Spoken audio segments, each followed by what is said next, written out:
దయచేసి బీఆర్ఎస్ నాయకులు అని చెప్పుకునే వాళ్ళందరికీ నా సూచన ఒక్కటే, మీరు ఏం సాయం చేయొద్దా, మీరు మాట్లాడుకుంటుంటే చాలు.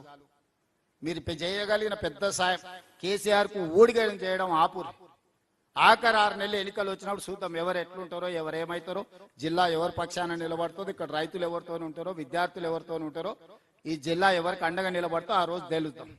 ఓ 2 సంవత్సరాలు కొంచెం మర్యాదగా ఉండడం నేర్చుకోండి అని చెప్పి ఏది పడితే అది మాట్లాడి పనులు జరగకుండా, భూసేకరణ జరగకుండా కాళ్ళలో కట్టెబెట్టే పనులను జిల్లా బీఆర్ఎస్ నాయకులు చేయొద్దని ఈ వేదిక మీద నుంచి వాళ్ళందరికీ నేను విజ్ఞప్తి చేస్తున్నా.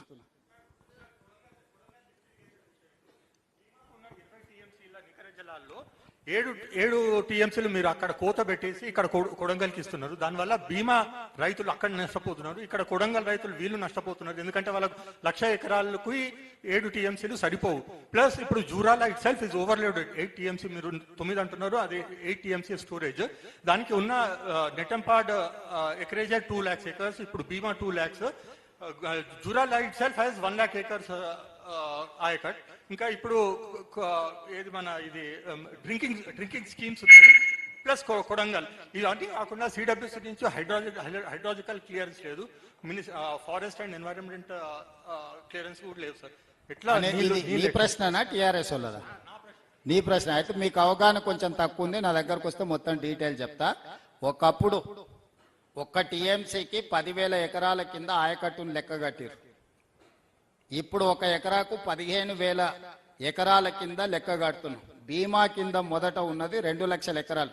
ఆ 2 లక్షల ఎకరాల ఆయకట్టులో కొంత బీమా నుంచి కల్వకుర్తి లిఫ్ట్ ఇరిగేషన్ కి కొల్లాపూర్లో టేలెన్ లో ఉన్న బీమా ఆయకట్టు కల్వకుర్తి ప్రాజెక్టులో కృష్ణారావు గారు మా దగ్గర నుంచే నీళ్లు పోతున్నాయి, మాకు బీమా టేలెండ్ ఎందుకు, కల్వకుర్తి మా దగ్గర నుంచి పోతుందని కొంత ఆయకట్టు డిలీట్ చేసి కల్వకుర్తిలో కలుపుకున్నారు. 15,000 ఎకరాలకు 1 టీఎంసీ కింద లెక్క కట్టి మిగిలిన నీళ్లను సేవింగ్స్ లో ఉమ్మడి రాష్ట్రంలో చివరి జీవో మక్తల్ నారాయణపేట కొడంగల్ ఎత్తిపోతల పథకం నేను తీసుకొచ్చిన 7.5 టీఎంసీ 1,00,000 ఎకరాలకు నికర జలాలతోటి. ఈ రోజు నికర జలాలకు అనుమతి ఇచ్చేటప్పుడు ఇవన్నీ లెక్కలేయకుండా లేరు. నువ్వు ఏదో ఆ కేసీఆర్ పుస్తకం లైబ్రరీలో పుస్తకాలు చదివినట్టు నువ్వు రాహుల్, అట్లా పుస్తకాలు చదవకు. సంపూర్ణమైన అవగాహనతోనే ఆ ప్రాజెక్టు తెచ్చుకున్నాము.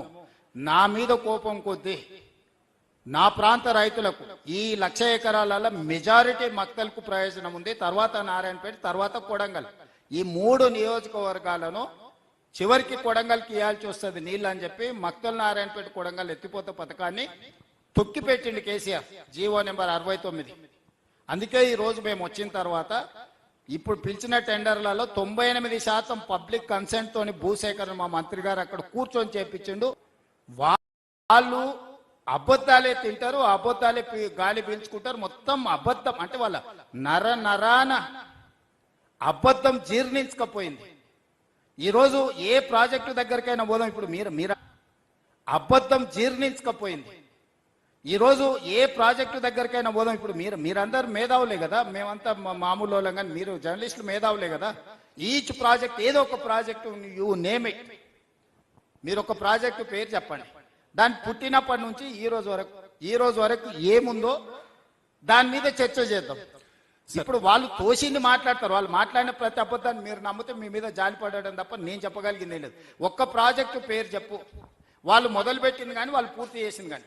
పాలమూరు రంగారెడ్డి కూడా కాంగ్రెస్ ఉన్నప్పుడే కదా ఇచ్చింది, ఉమ్మడి స్టేట్లోనే కదా. 2013లో చిన్నారెడ్డి గారు, డికేఆర్ గారు, మల్లు రవి గారు, విఠలరావు గారు అసెంబ్లీలోనే చెప్పినాయి కదా జాతకం అంతా. సో మొట్టమొదటి దాంట్లో మీద మొదలు పెట్టిందే విఠలరావు గారు. సీఎం గారు, గత కాంగ్రెస్ పాలనలో 50-60 సంవత్సరాల పాలనలో అసలు ఏనాడు ఒక ప్రాజెక్టు చేపట్టని కాంగ్రెస్ పార్టీ బీఆర్ఎస్ హయాంలోనే అసలు కేసీఆర్ అంటేనే నీళ్లు అంటేనే కేసీఆర్, ఈ 10 ఏళ్లలోనే అనేక ప్రాజెక్టులు చేపట్టాం. కాంగ్రెస్ పార్టీ కేవలం డైవర్షన్ పాలిటిక్స్ చేస్తుంది, అప్పుల విషయంలో కానీ ఈ ప్రాజెక్టు నిర్మాణాల విషయంలో కానీ చెప్తుంది. ఇప్పుడు రాములు గారు, కేసీఆర్ నీళ్ళే కేసీఆర్ అనేది అబద్ధం. కేసీఆరే సారానే కేసీఆర్ అంటే ఒప్పుకోవచ్చు, సోడానే కేసీఆరే సోడా అంటే ఒప్పుకోవచ్చు. నాగార్జున సాగర్ ఎవరు కట్టారు, ఎవరు మొదలు పెట్టారు? పండిత్ జవహర్లాల్ నెహ్రూ. కేసీఆర్ పుట్టిండో పుట్టలేదో కూడా నాకు తెలియదు. ఈ రోజున్న శ్రీశైలం ఎవరు మొదలు పెట్టారు? పండిత్ జవహర్లాల్ నెహ్రూ మొదలుపెట్టారు. ఉత్తర తెలంగాణలో ఉన్న ఎస్ఆర్ఎస్పి ఎవరు మొదలుపెట్టారు? పండిత్ జవహర్లాల్ నెహ్రూ గారు మొదలుపెట్టారు. జూరాల ప్రాజెక్ట్ ఎవరు మొదలుపెట్టారు? అంజయ్య గారు ఉన్నప్పుడు ఇందిరాగాంధీ గారు ప్రియదర్శిని జూరాల ప్రాజెక్టు కల్వకుర్తి ఎవరు మొదలు పెట్టిండ్రు? 2003లో చంద్రబాబు నాయుడు గారు మొదలు పెడితే 2004లో జలయజ్ఞంలో విస్తరించి పనులు చేయించారు. కోయిల్ సాగర్ కానీ ఏ ప్రాజెక్ట్ అయినా తీసుకో, కొత్తగా కేసీఆర్ మొదలు పెట్టిందే లేదు. ప్రాణైతే చెవెళ్ళు ఎవరు మొదలు పెట్టిండ్రు? పేరు మార్చి, ఊరు మార్చి, అంచనాలు మార్చి దోపిడీ చెయ్యడమే కేసీఆర్ కు తెలుసు. కేసీఆర్ సొంతంగా ఆలోచన చేసి మొదలుపెట్టిన ప్రాజెక్టు మొత్తం తెలంగాణ రాష్ట్రంలో లేదు. నేను సూటిగా సవాల్ విసురుతున్నా, అసెంబ్లీలోనే చర్చ చేద్దాము. కాళేశ్వరం విషయంలో దేశంలోనే చరిత్రలో అనేక సంస్థలు పొగిడాయి. కాళేశ్వరరావు అని చెప్పి గవర్నర్ కూడా పొగిడారు. అవును, కరెక్ట్. కాంగ్రెస్ పార్టీ అబద్ధాలు చెప్తుందని చెప్పి ఇప్పుడు అదే చెప్తున్నా, అదే కాళేశ్వరమే కూలేశ్వరం అయిందని కదా చెప్పేది.